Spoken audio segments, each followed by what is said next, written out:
Liberando su potencial. Hablando de potencial humano, ¿alguna vez se han preguntado a qué se debe la gran disparidad de resultados y desempeño entre una persona y otra?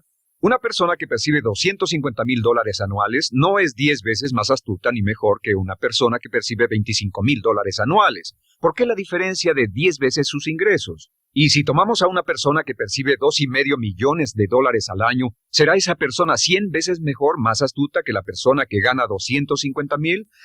Imposible. En un estudio reciente de coeficiente intelectual probaron a 1,000 personas de una cierta población y llegaron a la conclusión de que la mejor persona entre los 1,000 solo era 2,5 veces más astuta que la persona de menor coeficiente intelectual. Solo 2,5 veces la disparidad, y tal vez eso sea con toda la población. ¿A qué supone que se debe la diferencia? Al hablar de potencial humano, llegamos a una fórmula que deduje hace algunos años. Tal vez eso lo explique un poco. La fórmula comienza con lo que llamamos AI, o sea, atributos innatos, las cualidades, la inteligencia, la habilidad, el temperamento, cosas con las que se nace que no pueden cambiarse mucho. Además de los atributos adquiridos. Estos atributos son muy importantes, son su educación, su capacitación, sus capacidades, su experiencia, conocimiento, sabiduría, etc., multiplicado por A, que es su actitud, es igual al potencial humano individual o al desempeño humano individual o resultados individuales humanos. Ahora, de estos tres, los atributos innatos se traen desde el nacimiento. Los adquiridos pueden cambiarse, pero se necesita cierto tiempo para ello, aunque a veces cambiamos muy rápidamente.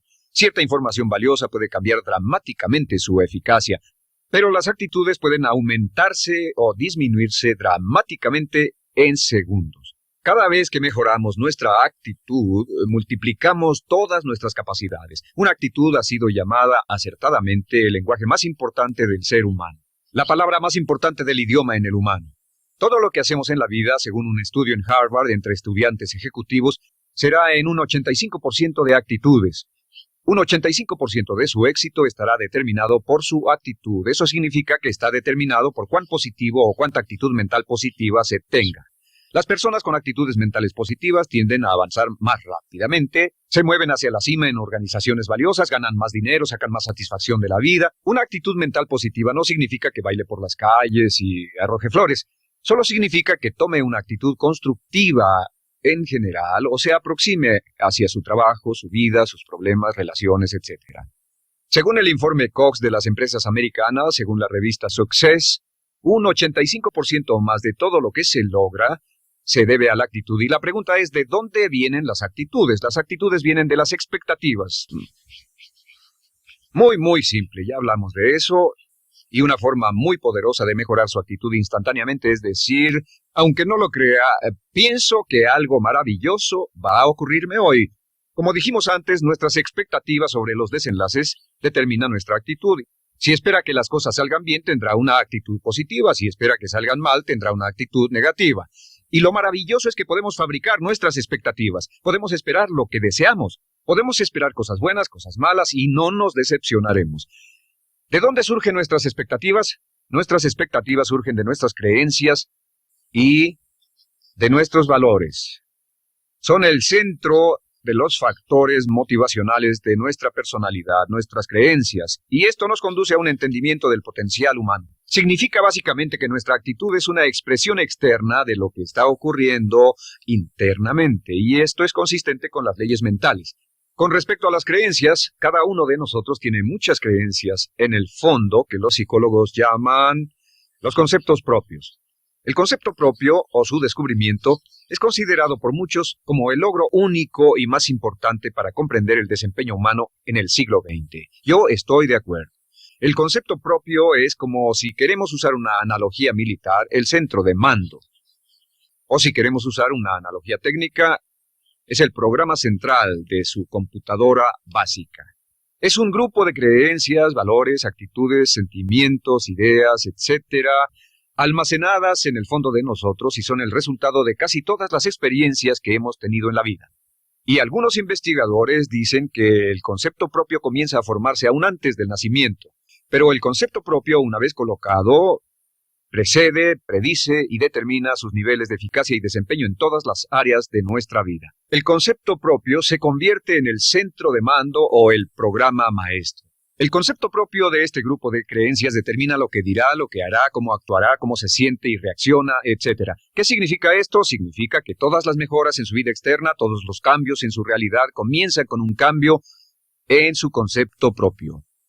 Les voy a explicar lo que significa. Esta es una gráfica muy simple. Hablamos de potencial humano y decimos que la persona promedio usa un 10% o menos de su potencial. Según investigaciones, tal vez es mucho menos. El Instituto Stanford Brain en Santa Clara, California, estima que tal vez se aproxime a un 2%. Seremos generosos y diremos que la persona promedio usa un 10%.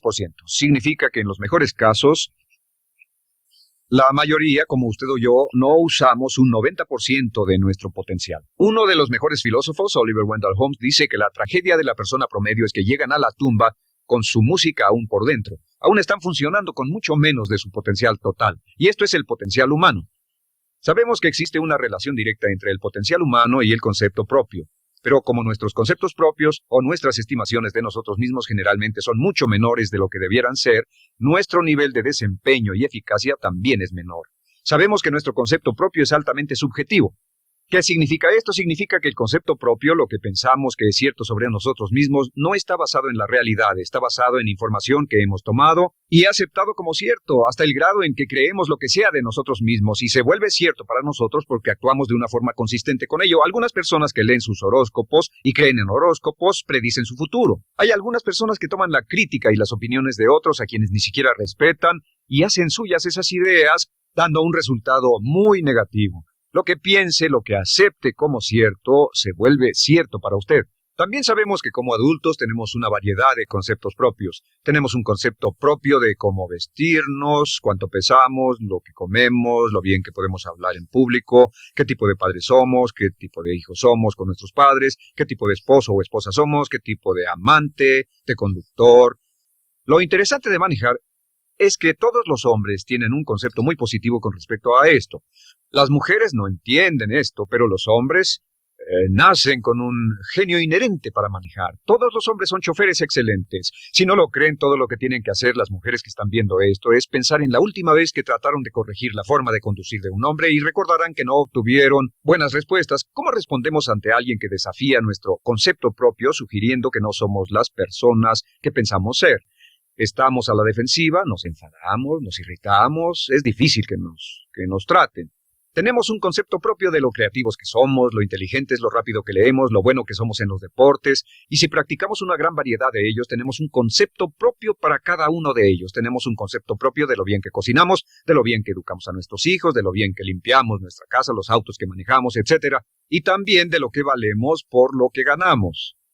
Es muy interesante saber que nunca ganamos más del 10% de nuestro concepto propio en ingresos. Nuestro concepto propio determina nuestro nivel de ingresos. Este nivel de concepto propio se llama zona de confort. Y aunque querramos más dinero, veremos que la tendencia humana natural de todas las actitudes es luchar por lograr entrar a la zona de confort y luego quedarnos ahí.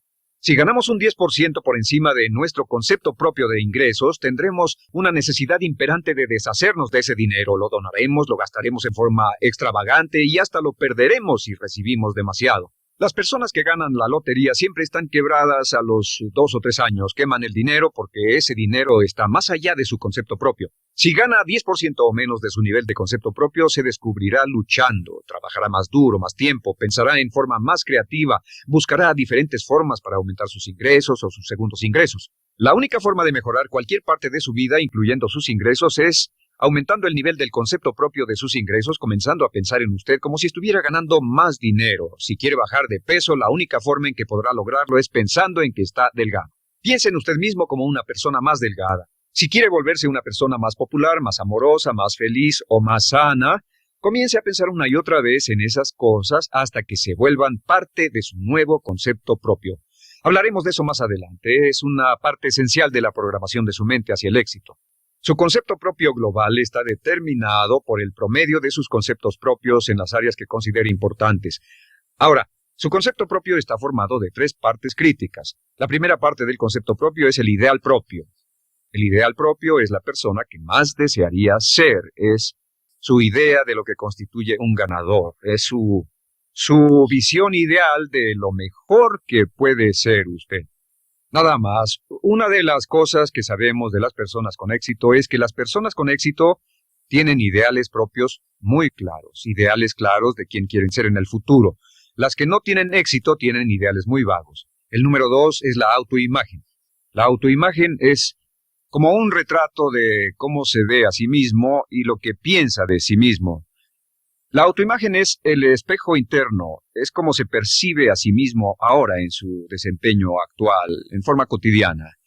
La tercera parte es su autoestima. Su autoestima es cómo se siente consigo mismo. Cómo se siente consigo mismo es la fuerza motriz, el motor, la fuerza poderosa dentro de su subconsciente. Es la fuerza de energía dentro de su concepto propio y determina casi todo lo que le pasa. La mejor definición de autoestima es cuánto se agrada a sí mismo. Cuánto se agrada a sí mismo como esposo, cuánto se agrada a sí mismo como empleado, cuánto se agrada a sí mismo como jefe, como inversionista, como orador profesional, como atleta, etcétera. Según se agrade a sí mismo, su nivel de autoestima, su sentimiento emocional global respecto a cualquier área de su vida determina su desempeño y su eficacia en dicha área.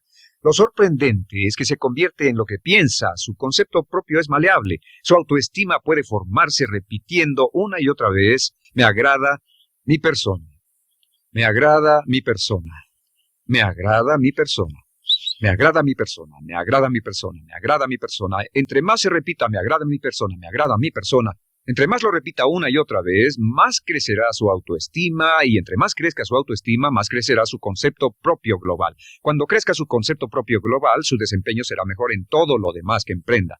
Cada vez que diga, me agrada mi persona, me agrada mi persona, me agrada mi persona, me agrada mi persona, me agrada, será como bombearse psicológicamente. Todo lo que pase que haga que su autoestima suba hará que se comporte mejor. Todo lo que haga que su autoestima baje hará que se comporte peor, que cometa errores, que sea infeliz, etc. Un punto crítico de agradarse a sí mismo, sobre autoestima y agradarse a sí mismo, es que, número 1, nunca puede querer a nadie más de lo que se quiere a sí mismo. Que su nivel de autoestima es determinante de la calidad de relaciones que tenga con los demás. Y número 2, es que nunca puede esperar que nadie más lo quiera o respete más de lo que se respeta a sí mismo. Cuanto se agrade o se respete a sí mismo, determina sus actitudes hacia usted. Todas las escuelas de psicología actualmente están de acuerdo en el hecho de que depende de lo que usted realmente se quiera y se respete a sí mismo como un ser humano valioso e importante, tiene efecto sobre todo lo que le pase. Cuánto se agrade a sí mismo y lo que puede hacer es mejorar su autoestima diciendo me agrada mi persona, me agrada mi persona, me agrada mi persona, me agrada mi persona. Y esto nos lleva a la pregunta ¿de dónde viene el concepto de autoestima? Y descubrimos que el concepto propio es maleable, puesto que no nace con este concepto propio, no nace con ninguna idea sobre sí mismo, no nace con autoimagen ni autoestima, nace en cierto modo como potencial propio.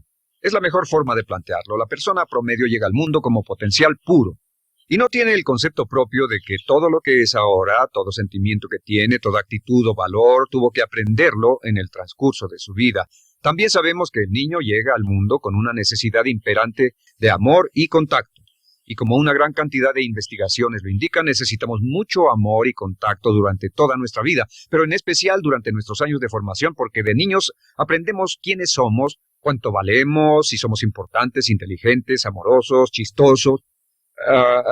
Todo esto lo aprendemos por la forma en que nuestros padres nos tratan. Si nuestros padres, nuestros parientes, tíos o tías, en especial nuestros padres, nos tratan como si fuéramos realmente importantes, crecemos pensando que somos realmente importantes, pero si nuestros padres no lo hacen, pasa algo más. Sabemos que los primeros años de vida son los más importantes para el desarrollo del concepto propio, que un niño comienza a partir de cero. El niño nace sin saber quién es él o ella. Son sumamente valiosos el primero, segundo, tercero, cuarto y quinto años de vida.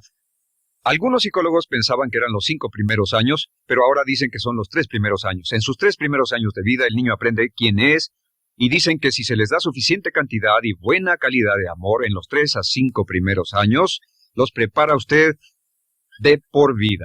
Los coloca en una base sólida de autoestima y confianza en sí mismos, valor e importancia realmente. Existe una relación directa entre la calidad y la cantidad de amor y el desarrollo de una personalidad sana. Entre más amor, amor incondicional, reciba un niño en sus años formativos, más fuerte será la base de su personalidad. El reverso de la educación es que casi todos los problemas de psicosis, neurosis, perturbaciones de la personalidad y problemas de comportamiento surgen de los problemas que se tengan con el concepto propio.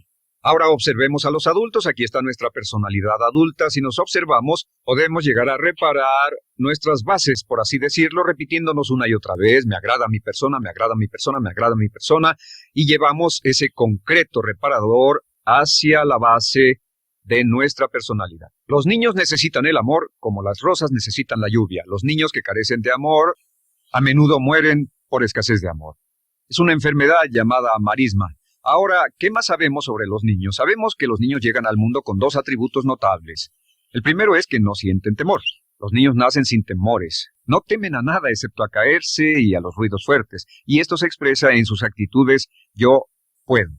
Los niños llegan al mundo pensando que pueden hacer cualquier cosa, y quien haya criado a un niño hasta la edad de 3, 4 o 5 años sabe que debe pasar esos primeros años evitando que se maten, porque son como pilotos japoneses, porque no le tienen miedo a nada. Su segundo atributo es que llegan al mundo totalmente espontáneos. Dicen lo que quieren, hacen lo que quieren, son totalmente desinhibidos. Totalmente. Ellos no temen hacer nada de lo que desean, y esto se expresa en su actitud: no quiero.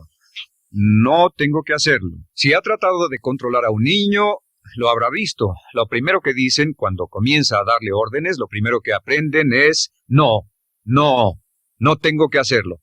Claro, a veces cambiamos sus mentes de una u otra forma, pero estos son los dos atributos con los que los niños llegan al mundo. Llegan al mundo sin temores y desinhibidos. ¿Qué significa esto? Significa que nuestro derecho innato natural es no ser temerosos y ser desinhibidos. Y solo cuando podemos crear la misma situación en nuestra vida adulta, cuando no tememos y somos desinhibidos, nos sentimos a gusto con nosotros mismos. Las mejores organizaciones, las mejores compañías son las que crean un ambiente donde nos sentimos sin temores y sin reservas para ser nosotros mismos y para hacer lo mejor de nosotros. Al crecer descubrimos que los niños aprenden de dos maneras. La primera es por imitación. Imitan a uno o a ambos padres, en especial al padre dominante. Algunas veces el padre dominante cambiará cuando crezca el niño, y a veces los niños imitan al padre, a veces a la madre, pero aprenden por imitación. Muchas características y hábitos que tenemos como adultos los aprendimos de nuestros padres. ¿Alguna vez ha tenido la ocasión de gritarle o reñirle a uno de sus hijos? Verá que le dice las mismas cosas que le dijo su padre a usted cuando era niño. Así que imitamos. A veces imitamos su caminar, a veces su forma de hablar, a veces imitamos sus valores, sus creencias, etc., aunque esos valores y esas creencias no tengan ningún valor. ¿Por qué? Porque nuestros padres eran así cuando nosotros éramos niños. La segunda forma en que aprendemos es pasando de la incomodidad, lo que no se siente bien, hacia la comodidad. Freud llamó a esto el principio del placer. O sea que nos movemos hacia aquello que nos hace sentir cómodos, lo que nos da placer, lo que nos hace sentir bien con nosotros. Nos movemos de la incomodidad hacia la comodidad. Así es como aprendemos a no mojar el pañal, por ejemplo. Sabemos que no es agradable caminar con popó o pipí en nuestros pañales. Vemos lo que hacen nuestros padres, vemos lo que nuestros parientes hacen y decimos: estas personas no hacen lo que yo. Así aprendemos a caminar y lo demás. Así que de la incomodidad hacia la comodidad.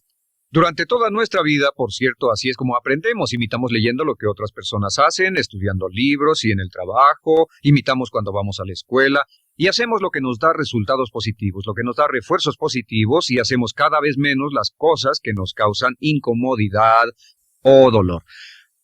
Ahora, muy temprano en la vida, como equivocación o como resultado de una equivocación que los padres cometen en la crianza, los niños comienzan a aprender hábitos y patrones negativos. Los patrones y hábitos negativos tienen sus raíces principalmente en la crítica destructiva. La crítica destructiva comienza muy temprano en la vida, a veces en los primeros meses. Y la crítica destructiva la usan los padres para dirigir y controlar a sus hijos. Desafortunadamente, tiene un efecto muy, muy peligroso y dañino sobre nosotros, ya que la crítica destructiva tiende a minar la integridad de la personalidad del niño. Muchos de nosotros, incluyéndome a mí y a muchos de ustedes, Nos hemos visto minados y heridos por la crítica destructiva más que todas las guerras en la historia. Ahora, como resultado de la crítica destructiva, comenzamos a desarrollar hábitos y patrones negativos. Los patrones de hábitos negativos son respuestas condicionadas hacia los estímulos. Los patrones de hábitos negativos se desarrollan en los inicios de la vida. Se desarrollan como resultado de una repetición del temor y el dolor una y otra vez. Se desarrollan como resultado de la crítica destructiva, el castigo físico, etc. En los inicios de la vida comenzamos a desarrollar dos manifestaciones que nos persiguen durante toda nuestra vida y más que ninguna otra cosa inhiben nuestro potencial.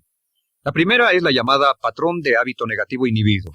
El patrón de hábito negativo inhibido se aprende cuando al niño le dicen una y otra vez no. Aléjate de ahí, no toques eso, y se le castiga. Cuando el niño intenta algo nuevo, o se involucra con algo, o huele algo, o derrama algo, o rompe algo accidentalmente, el padre estalla y se enfada mucho.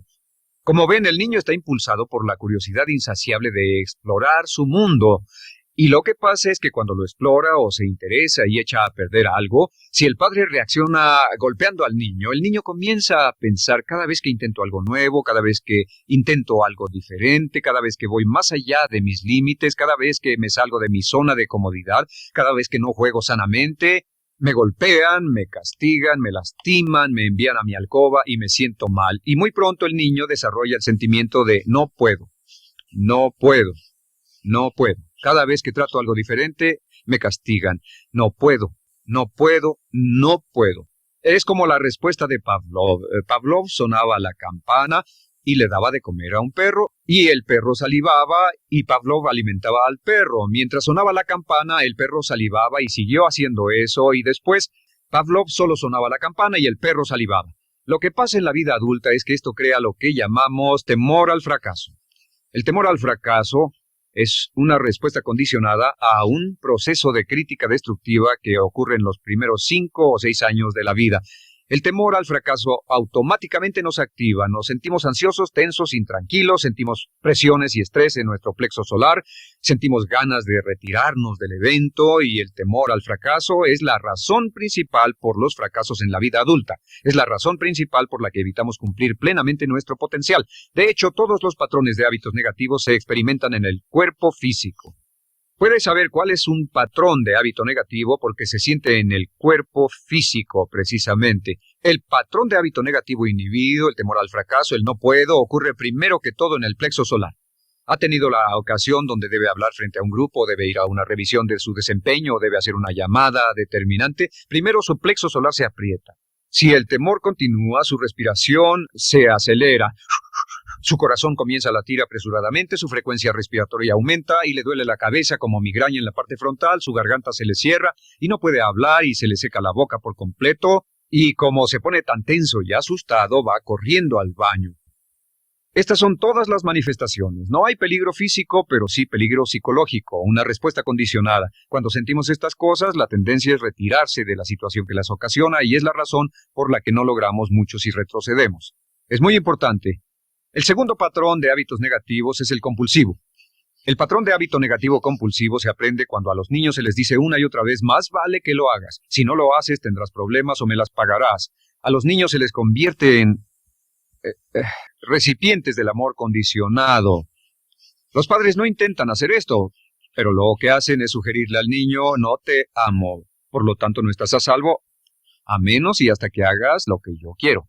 El niño crece sintiendo, tengo que hacer lo que quiera mi mamá. Debo complacerla, debo complacer a papá, debo complacer a los demás, debo complacer a mis parientes y a veces debo complacer a mis semejantes, debo complacer a mis maestros, debo complacer a todo el mundo y crecen con esto, debo. No puedo hacer lo que quiero hacer, debo hacer lo que complace a las demás personas. Este patrón de hábito negativo muy temprano en la vida se traduce en el temor al rechazo. El temor al rechazo lo experimentan los hombres como adultos como un comportamiento tipo A. Hablaremos del comportamiento tipo A posteriormente. El comportamiento tipo A es una necesidad compulsiva o excesivamente compulsiva de complacer de algún modo a alguien sin normas de comportamiento, prácticamente sin pensarlo. El temor al rechazo nos impulsa, nos hace muy sensibles a las necesidades de los demás. Hacemos cosas que otras personas quieren, no hacemos lo que nosotros queremos. Siempre estamos tratando de complacer a los demás. Tenemos preocupaciones o nos importan las opiniones, sentimientos y actitudes de otros hasta el punto donde ocultamos nuestras necesidades. El temor al rechazo se siente en la columna del cuerpo. Se divide el cuerpo a la mitad y se siente hacia abajo en la mitad posterior del cuerpo. El primer lugar donde comienza a sentirse el temor al rechazo es generalmente en los hombros y el cuello. Nos sentimos entumidos, duros, tensos. Cuando tenemos mucho que hacer, sentiremos un estrés tremendo en la columna. Los músculos se estiran en la parte posterior. A veces se manifestará como flebitis y venas varicosas y a menudo nos darán dolores de cabeza en la parte posterior de esta porque las arterias carótidas que llevan la sangre hasta la cabeza, los músculos a su alrededor se contraen y la cantidad de sangre que fluye hacia la cabeza fluye más lentamente y se siente un terrible dolor de cabeza en la parte posterior. Estos dos temores, los patrones de hábitos negativos compulsivos, el compulsivo y el inhibitorio, son resultado de la crítica destructiva, el gran destructor de la personalidad que nos persigue durante toda la vida. Y lo maravilloso de todo esto es que como son patrones de hábitos aprendidos, podemos olvidarlos. Podemos acabar con el temor al fracaso que nos detiene. Podemos acabar con el temor al rechazo que hace que hagamos cosas que complacen a los demás en vez de complacernos a nosotros, trabajando con nuestra propia autoestima. Porque existe una relación inversa entre la autoestima y el patrón de hábitos negativos. Porque entre más se agrade a sí mismo, menos teme al fracaso. Entre más se agrade a sí mismo, menos teme al rechazo. Entre más se agrade a sí mismo, menos temerá a cualquier cosa. Y si sigue repitiendo, me agrada mi persona, me agrada mi persona, me agrada mi persona una y otra vez, si sigue diciendo esto, con el tiempo su autoestima sube más y más y más y más y sus temores desde luego bajan. Cuando su autoestima sube, sus temores van en dirección opuesta. Ahora, ¿cómo enfrentar la crítica destructiva si debe criticar a otras personas? Pues eso es muy simple. Muchos padres nos han preguntado eso. ¿Cómo se controla a los niños? Una de las claves para controlar a los niños es dirigirlos para que hagan algo constructivo en lugar de hacer algo destructivo. Otra cosa que debe recordarse es que lo que quiere hacer es que quiere dar una crítica informativa, crítica constructiva, lo que significa que se les dice a los niños lo que pueden hacer o a los adultos lo que pueden hacer mejor. Todo el propósito de dar retroalimentación de cualquier tipo es mejorar el desempeño. Si es padre o si es jefe o si es una persona en una relación, si una persona está haciendo algo malo o inadecuado, todo el propósito de darles cualquier tipo de retroalimentación es para que puedan hacerlo mejor. Sin embargo, existe una relación directa entre la autoestima y la crítica destructiva. Cada vez que se critica a una persona, su autoestima baja. Y cada vez que su autoestima baja, su habilidad para desempeñarse baja. Si critica a una persona en forma destructiva demasiado tiempo, llegará a un punto donde no intentarán nada. Se convierte en lo que llamamos hipersensible. Un adulto hipersensible es aquel que no puede aceptar críticas de nadie. Un adulto hipersensible es una persona que está muy tensa, ansiosa, si siquiera sugiere que no está haciendo lo correcto. Si trata con un adulto hipersensible, la clave es sentarlo y recordar 4 cosas. Número 1, comenzar con alabanzas. Número 2, proteja la autoestima de la persona a toda costa. Número 3, discuta el desempeño y no a la persona. Hable del comportamiento más que de la persona. Y número 4 es enfocarse hacia el futuro en vez de en el pasado. Enfóquese hacia lo que va a hacerse en forma diferente en el futuro en vez de lo que pasó en el pasado. ¿Por qué? Una razón muy simple, porque una persona no puede controlar el pasado. Al no poder controlar el pasado, cualquier crítica de lo que han hecho en el pasado les da un estrés tremendo y frustración. Así que, en resumen, la clave del éxito en la vida es una actitud mental positiva. Una actitud mental positiva se basa en expectativas de éxito, de una serie de expectativas positivas. Esa serie de expectativas positivas se basa en sus creencias y en su concepto de sí mismo. El centro de su concepto propio que determina su eficacia en la vida es su autoestima, y su autoestima se mide por cuanto se valore a sí mismo. Las dos cosas que nos frenan más que nada son el temor al fracaso y el temor al rechazo.